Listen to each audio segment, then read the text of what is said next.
Hello! In this video, I'm going to be going over Unicorn Overlord's tactics mechanics and how they're used on your abilities, and hopefully by the end of it, you'll have a good understanding on how you can apply these tactics to your own strategies and how to best use them yourself. So the main goal of this is to show you some basic tactics, as I am still kind of in the early game, of one attack and one passive, and a couple other interactions where a character chooses a different attack just depending on the situation, as well as how you can adjust your healing strategies for your characters as well. So let's get started. My first example is going to be Yana, who is a magic caster whose conditions prioritize her to either hit armored units or try and hit units that could be very dangerous in the battle. I have Ice Bolt set up 3 times, and you might think that's a little confusing, but the conditions that I've set here change the way that she behaves just depending on what units are positioned or are on the battlefield when the battle starts. You might have first noticed that this just says armored in the condition, and that is because I am looking to make her do specific actions for things that are on the field specifically.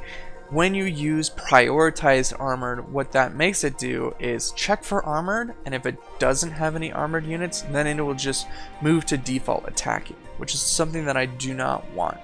These conditions in the combatant type, where it is just straight up a unit type, is what will get you to have certain behaviors for your characters. In this case, I have 3 separate conditions that I'm making sure Yana performs relative to what is going on in the battle. The first one is pretty straightforward. Of course, if there is an armored unit, magic units are very good against armored units, so I want her to prioritize said unit. In a combat situation, if an armored unit is on the field and it is Yana's turn to attack, she will automatically prioritize that armored unit. This is because tactics behave a lot like if you were a coder, let's just say, where it's going to be doing just a lot of checks, and if one thing is true, then it'll move on to the next condition, or if condition 1 is false, then it'll move on to the next tactic. If this setup, if the armored unit is true and there is one on the battlefield, then it will move to my next condition, which will be to target the armored unit with the lowest percent HP. If the armored unit is false and there is no armored units on the battlefield, then it will move on to my second tactic. In this case, I want her to target the back row and someone specifically with the highest physical attack in the back row to kind of get rid of whatever threat that could be as fast as possible. And then finally, if there is no unit in the back row, she will then go ahead and just target whatever unit has the highest initiative. In this case, I'm making her prioritize whoever has the highest initiative, because a lot of the time that's going to be a spearman and they heal at the end of a round, and since right now Yana's initiative is quite slow, she's not going to be catching anyone off at the start of the turn, but instead I can mitigate some healing that could be happening after the turn is over.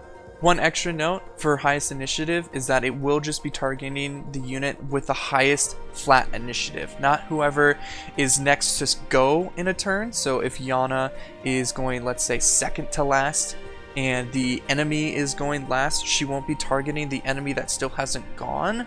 She'll be targeting the enemy that just has the highest initiative stat. So that is why a lot of the time she's just going to be attacking spearmen, because they do have a pretty good initiative, rather than some heavy hitter that maybe hasn't gone yet, like Bruno in this case.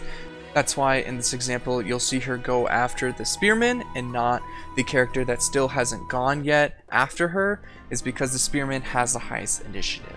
I will say, if you're not trying to have her as an opener and you're trying to keep her at that low initiative like I have at 10, you can always have her instead target someone with the most AP. So if for some reason she isn't the last person to go, she can target someone that has still action points left and theoretically freeze them out instead, and then they won't be able to perform an attack. And arguably, when you have a low initiative, they also have a high amount of damage, so you could be stopping a lot of damage in that way as well.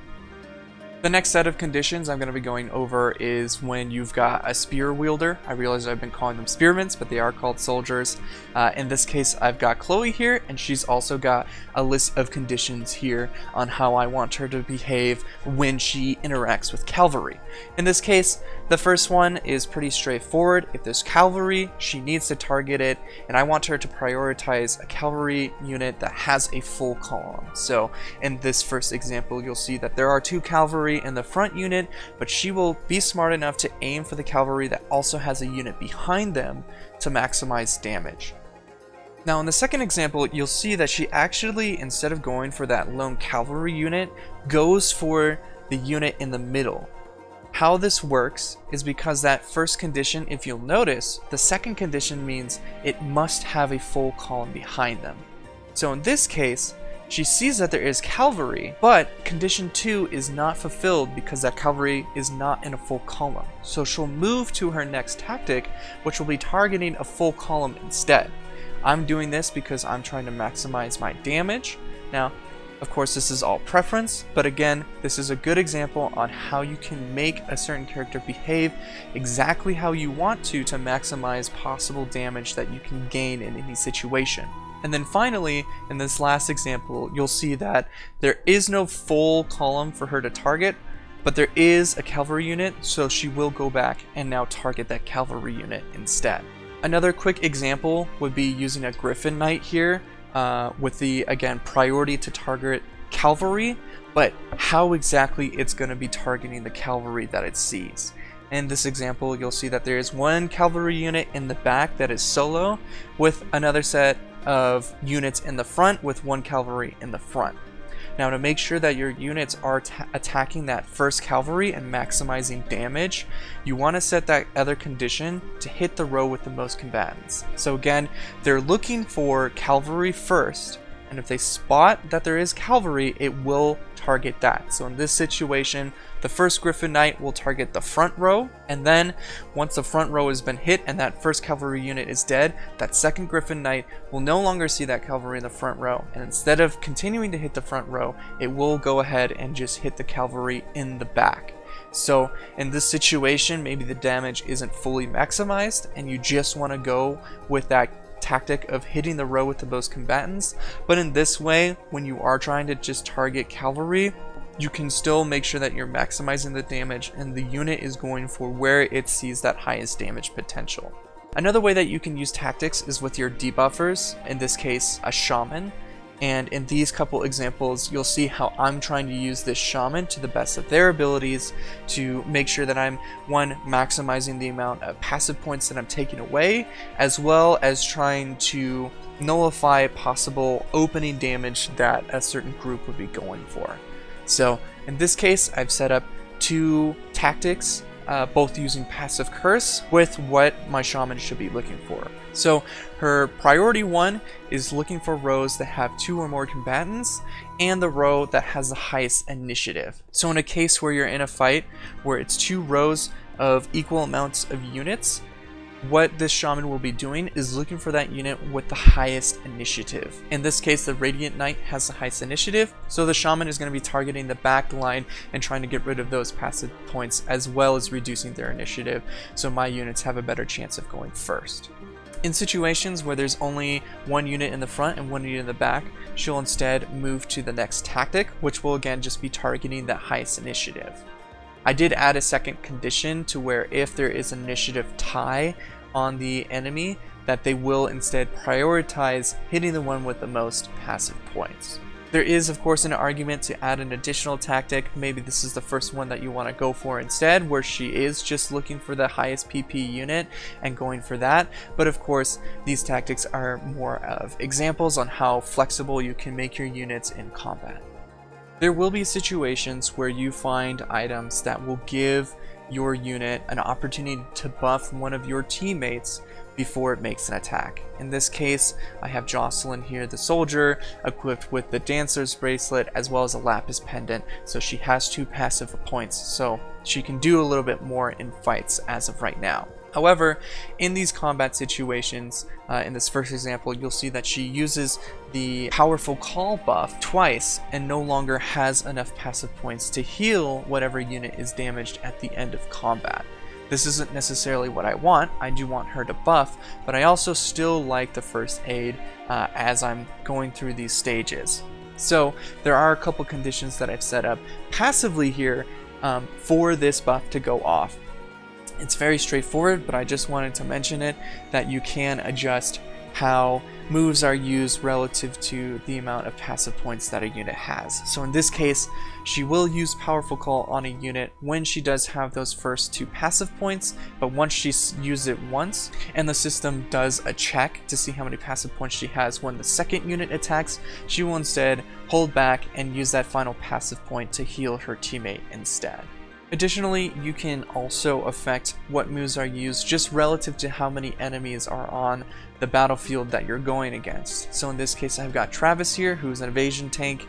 A lot of the time when it's a smaller unit against a smaller unit, he's totally fine to just have his 1 passive point just in case he doesn't evade an attack, as his primary goal is to not do a ton of damage, but rather just be there to soak any physical damage that might be coming our way, so the backline can then do the damage for him. So in this situation, a lot of the time he will just be using Toxic Throw. However, in situations where there might be more enemies and I am a little bit more worried about him not being able to take enough hits, I actually have him prioritizing his passive steal to then steal those extra passive points to gain more evade points when situations get dire. So in this first example, you'll see that there are only 3 enemies in this first squadron. So when he does his check for his passive steal, he'll recognize that there are only 3 enemies on the field and not 4, and he will go ahead and not use that move and instead use his more damaging move, Toxic Throw. And of course, when he recognizes that there are 4 more enemies,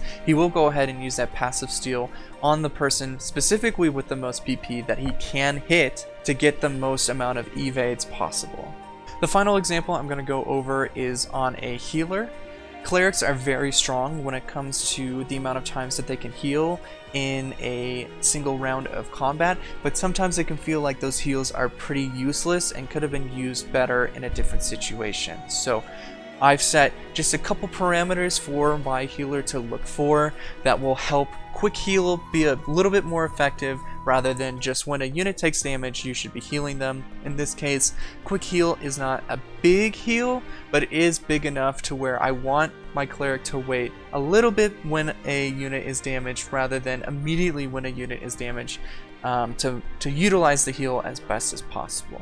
So these parameters that I've set is that she will not use quick heal until a target has hit 75% HP or less, and her first action heal will target the lowest percent HP unit in combat once something is resolved. So not the lowest set HP, the lowest percent HP. So it's not going to prioritize whoever's lost the most HP, but rather who is the closest in terms of percentage to 0. So she'll heal the 10% HP person rather than the 25% HP person, even if the 25% HP person technically has less total health than the person who's at 10%. In this example, you'll see the armored unit gets hit 1 or 2 times, and the cleric will not heal because he's only taken 1 or 2 damage. It is only when that armored unit gets hit with the magic attack that you'll see that she uses her quick heal to make sure that he stays alive for a follow-up attack, and when someone else in the backline gets hit, his percent HP is not lower than the armored unit who got hit with a magic attack. So the cleric will again target that armored unit to bring him back to full health. One last thing that I really wanted to note is that you can save these presets.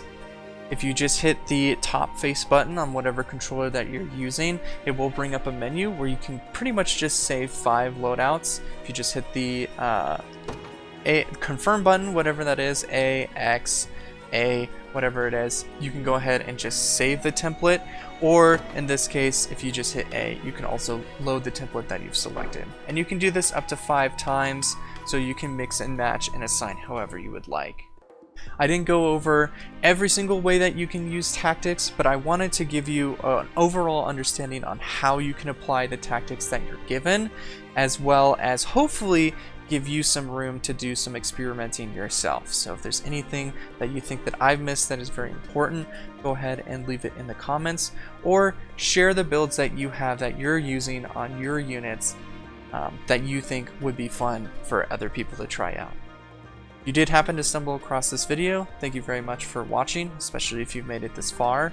And please, if you've got more ideas that you'd like me to explore, go ahead and leave those in the comments as well, and I could make a video on that in the future.